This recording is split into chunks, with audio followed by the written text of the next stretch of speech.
Kok aneh?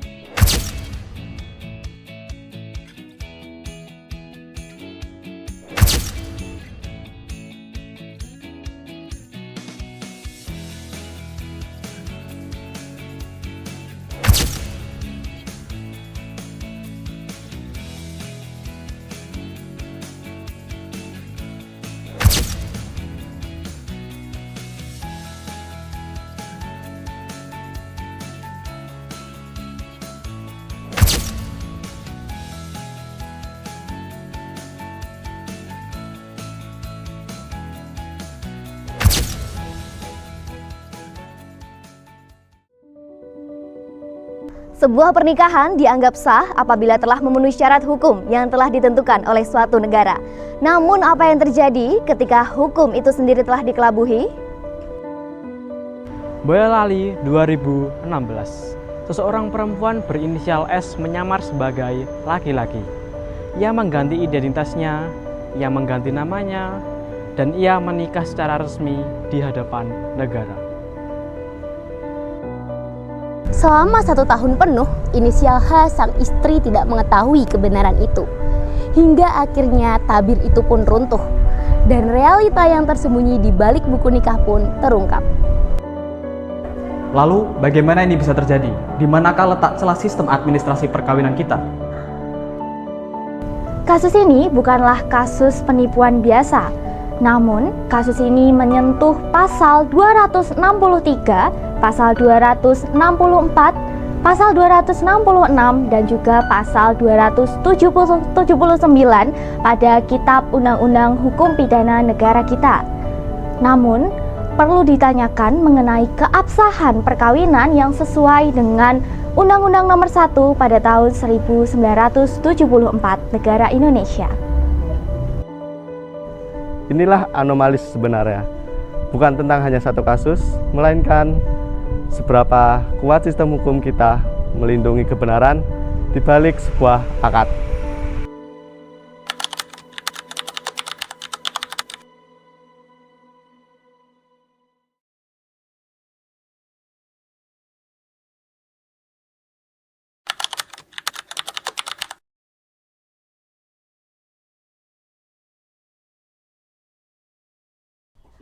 Oke teman-teman, sekarang kita sedang ada di alamat pihak korban yang mana ada di Desa Pengkol. Kita ini bersama dengan salah satu masyarakat yang ada di Desa Pengkol ini. Baik Bapak, kita mulai saja wawancaranya. Sebelum itu perkenalkan, kami dari Universitas Slamet Riyadi. Wawancara ini untuk memenuhi tugas UAS Sistem Hukum Indonesia Bapak. Oke, langsung saja pertanyaannya ya Bapak. Sejauh mana Bapak mengetahui tentang sosok dan keseharian korban sebelum kasus ini terbongkar? Oh gitu. Iya. Jadi gini, sebelum kasus terbongkar itu keseharian ya biasa aja seperti layaknya suami istri gitu. Tapi kebongkarnya itu lama-lama kan mungkin tetangga sini pada curiga. Jadi apakah ada sifat yang menjanggalkan gitu Pak dari? ya ada kejanggalan. Mungkin layaknya suami istri kalau tidur kan mungkin ya gimana gitu ya, Iya. gimana gitu. Tapi itu enggak, mungkin diajak apa gitu, itu yang Menolak Bapak. menolak. Jadi yang sebetulnya perempuan menyamar jadi laki-laki itu menolak gitu loh. Oh, iya Bapak. Ada saja alasannya. Selanjutnya, bagaimana tindakan spontan Bapak selaku pihak setempat dari korban ini saat mengetahui kebenaran tersebut? Kalau setelah terjadi kebenaran tersebut, akhirnya ya gimana ya? Ya kita semua ya, kita dan warga itu sebetulnya geram Mbak, geram. Sebetulnya geram sekali. Tapi kan negara ini kan negara hukum. Sudah lah, diserahkan ke pihak yang berwajib saja yang ngurusi kan gitu. Sebetulnya geram, kecuali kalau enggak mungkin di Indonesia itu enggak negara hukum, mungkin hukum adat pasti pada anarkis lah, pada gimana gitu. Sebetulnya geram sekali gitu loh, wajib gitu. Oke, kita lanjut. Bagaimana kondisi dan kehidupan korban setelah kasus ini terbongkar? Apakah tadi seperti yang diceritakan langsung merantau, apa tetap di sini atau gimana, Bapak? Setelah kasusnya terbongkar. setelah kasusnya terbongkar, akhirnya si pihak perempuan ini Iya. akhirnya merantau ke Bekasi. Merantau kan ke Bekasi. Terus akhirnya dia punya suami. Di sana Bapak punya suami? Di sana? Akhirnya digelar di sini ya, pernikahan digelar seperti layaknya adat Jawa lah. Digelar, sekarang juga udah punya anak gitu. Oke. Pertanyaan yang terakhir Bapak, apakah ada perubahan kebijakan atau prosedur di tingkat RT setelah kejadian ini? Misal soal verifikasi dokumen untuk warga yang ingin menikah itu, apakah ada prosedur yang diganti, Bapak? Kalau aturan gitu sebetulnya tidak ada yang diganti, Mbak. Sebenarnya tidak ada yang diganti. Cuman sekarang lebih berhati-hati gitu loh, lebih berhati-hati. Oh, ini benar-benar kawin atau enggak, dokumennya ini asli atau enggak, itu lebih berhati-hati untuk memverifikasi surat pengantar dari mana desa atau kecamatan atau kabupaten provinsi lain yang mau nikah ke wilayah sini kan, akhirnya dari pihak RT, dari pihak desa kan lebih berhati-hati gitu loh, intinya begitu. Mungkin itu saja Bapak yang bisa kami tanyakan. Terima kasih atas jawaban-jawaban yang telah diberikan. Mungkin itu saja teman-teman yang telah dijelaskan oleh Bapaknya tadi. Sekian, terima kasih Bapak sebelumnya.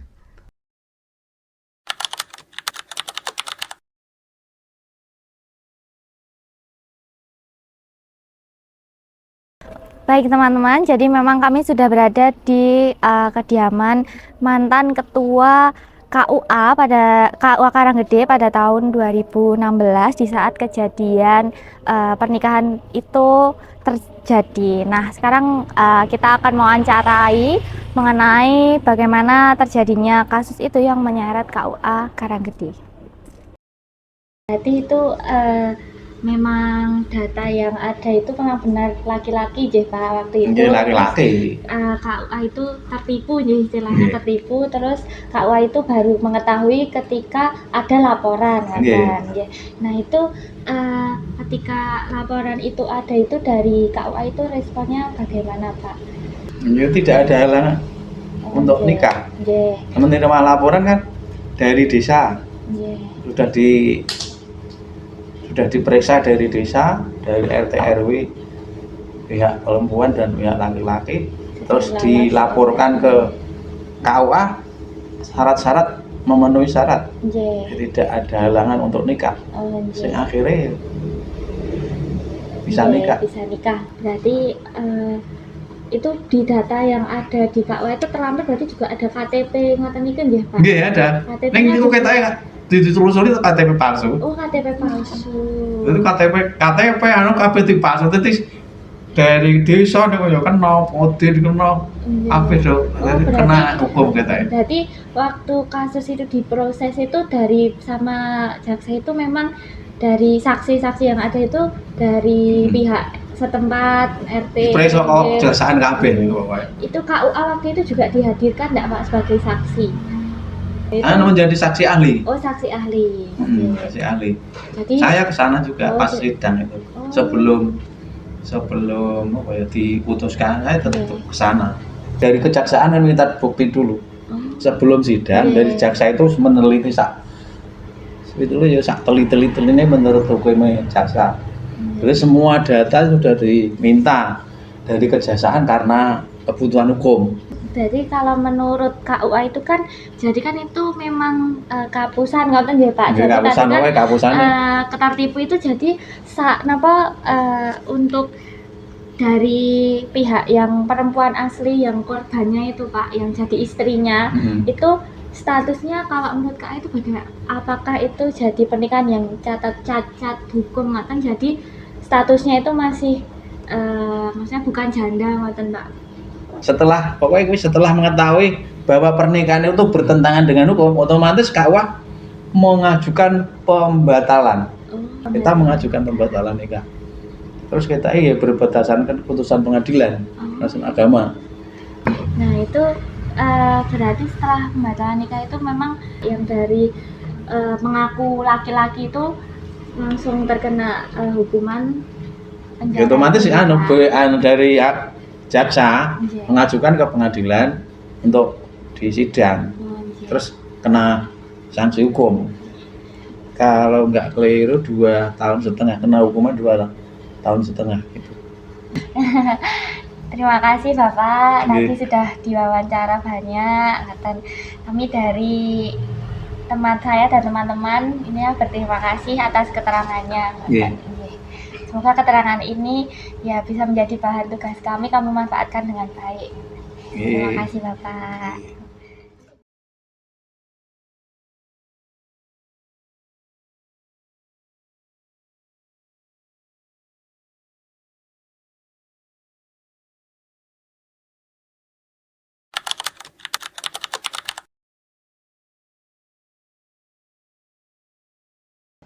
Oke, Assalamualaikum warahmatullahi wabarakatuh. Halo teman-teman semua. Jadi hari ini kami dari kelompok 4 sudah berkegiatan di UIN dengan Ibu.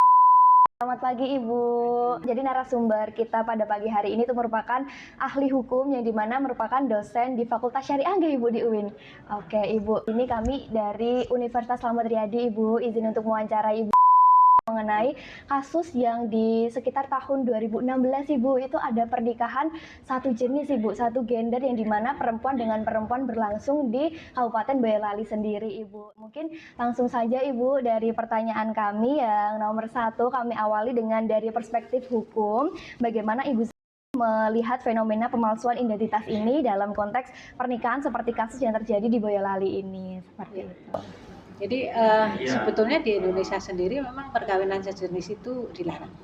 Di mana kita bisa menemukan bahwa perkawinan sejenis itu dilarang? Ya dalam Undang-Undang Perkawinan.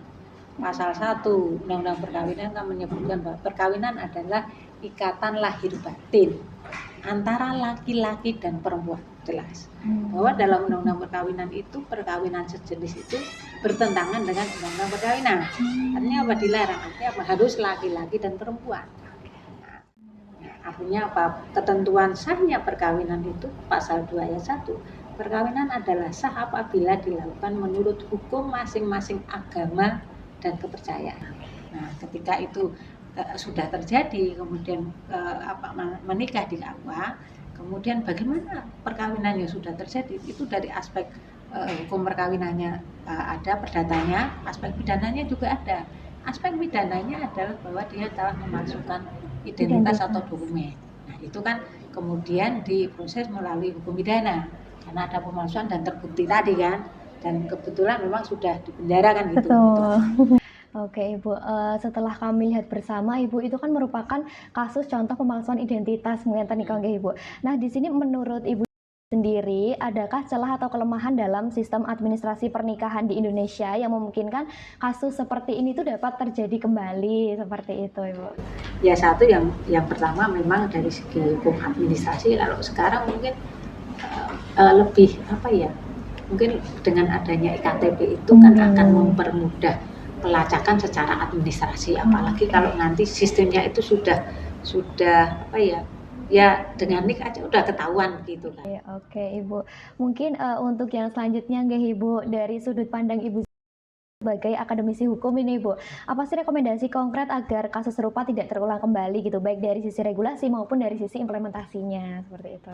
Ya mungkin dari sisi supaya tidak terulang lagi, karena pemalsuan itu tidak saja untuk identitas laki-laki perempuan, tapi bisa jadi tadi misalnya termasuk kalau agama itu sebetulnya lebih ke apa ya, bukan pemalsuan sih, orang pindah agama kan biasa aja, bisa terjadi. Tapi kalau jenis kelamin kan tidak mungkin. Betul. Gitu loh. Jadi lebih selektif gitu loh dalam hal apa ya namanya administrasinya harus jeli. Kalau untuk yang lainnya kan bisa berubah. Betul. Tapi kalau untuk jenis kelamin kan tidak mungkin berubah. Alamat bisa berubah. kemudian Agama pun juga agama bisa bisa. berubah. Cuman tempat tanggal lahir mungkin ya juga tidak bisa berubah. Oke Ibu, mungkin pertanyaan terakhir dari kami Ibu sebagai closing statement dari Ibu Zaidah sendiri terkait mungkin pesan untuk generasi muda saat ini, karena memang banyak generasi muda itu menormalisasikan pacaran sesama jenis, perempuan dengan perempuan, laki-laki dengan laki-laki itu memang kita banyak temui di saat sekarang ya Ibu. Mungkin pesan dari ahli hukum sendiri menurut Ibu Zaidah untuk generasi muda di zaman sekarang Ibu. Ya memang kalau dulu laki-laki perempuan bareng itu malah pada dicurigai Betul. pacaran. Sekarang tidak hanya itu, laki-laki dengan laki-laki kalau terlalu dekat juga Dicurigai ya Ibu. atau perempuan dengan perempuan, karena sekarang kan memang perkembangannya ada kecenderungan penyimpangan terhadap itu. Betul. Yang mungkin di luar Indonesia itu sudah menjadi hal yang biasa. Lazim. Tapi kalau dalam konteks Indonesia itu karena kita juga mayoritas masyarakat Muslim ya, itu jelas kalau dalam hukum agama, saya yakin agama apapun akan melarang itu. Jadi ya untuk mengantisipasi ya pergaulan itu boleh. Sekarang kan memang Gen-Z itu kan berbeda dengan kita dulu ya. Betul. Cuman ya tetap harus menjaga norma-norma agama dalam pergaulan itu. Sehingga ketika seseorang itu taat dengan hukum agamanya, saya yakin tidak akan melanggar hukum negara. Iya kan? Oke. Tidak akan melanggar hukum negara. Oke, jadi kembali lagi ke diri sendiri ya Ibu. Oke Ibu, mungkin itu saja yang dapat kami sampaikan Ibu. Terima kasih banyak kami ucapkan sekali lagi atas kesediaannya.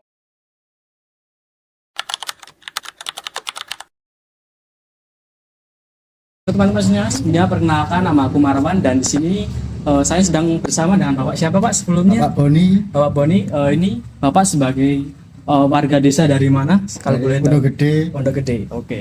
Baik Bapak, di sini sebelumnya kami dari mahasiswa Unisri dapat tugas wawancara dari mata kuliah Sistem Hukum Indonesia tentang pernikahan kasus segender antara wanita dengan wanita ataupun laki-laki dengan laki-laki.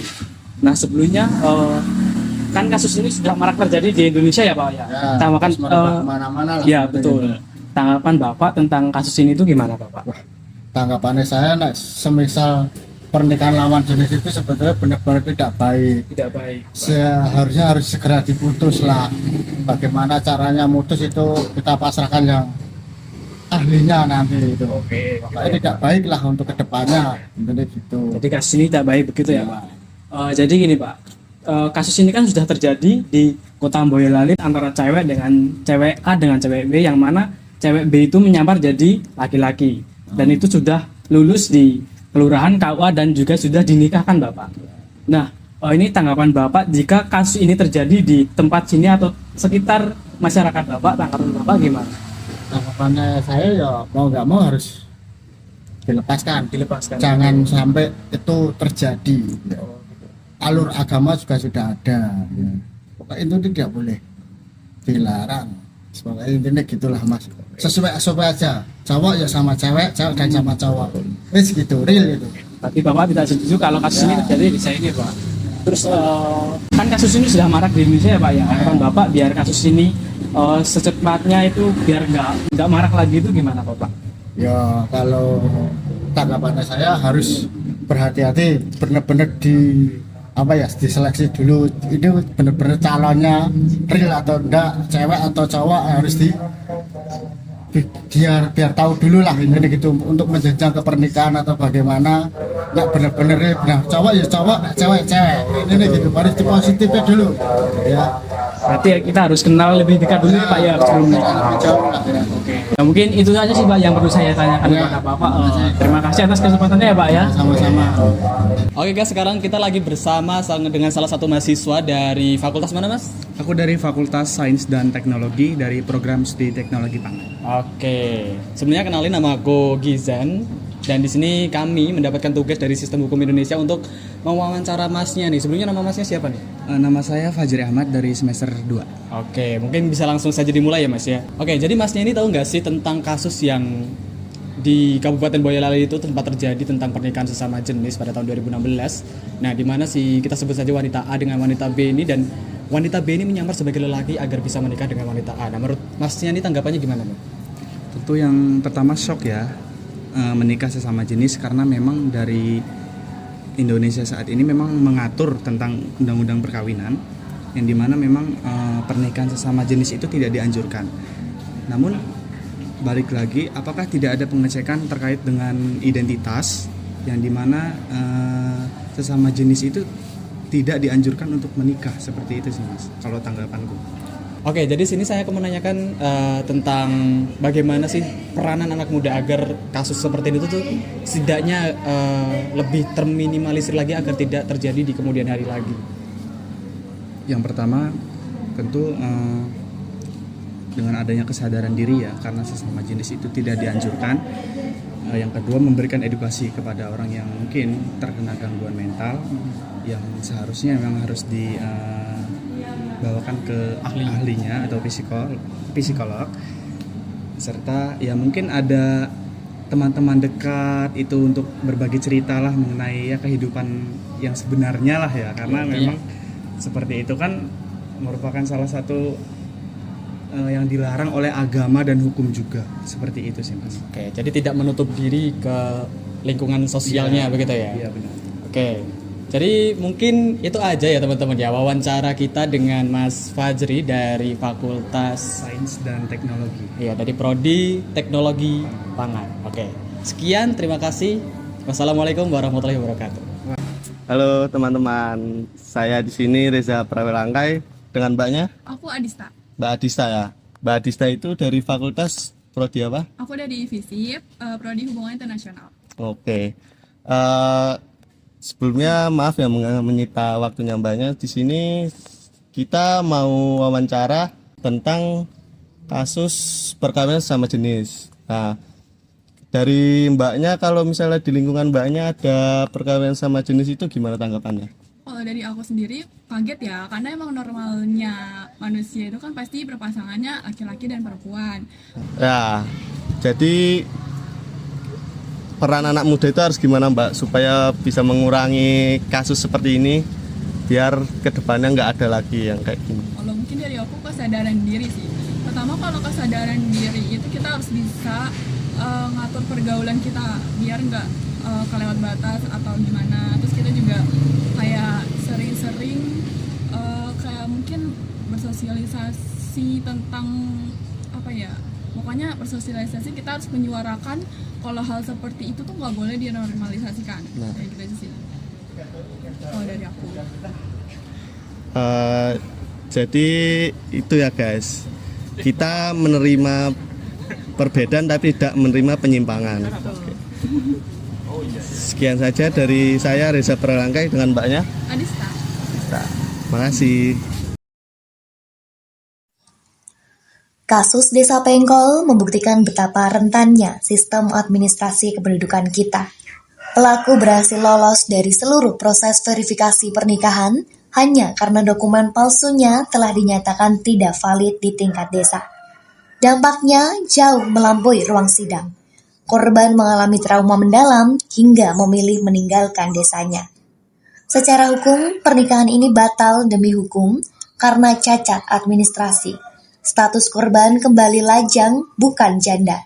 Vonis 2 tahun penjara berdasarkan pasal 263, 264, 266, dan 279 KUHP dinilai proporsional sekaligus menjadi peringatan tegas bahwa verifikasi identitas berbasis teknologi bukan lagi sebuah pilihan, namun sebuah keharusan.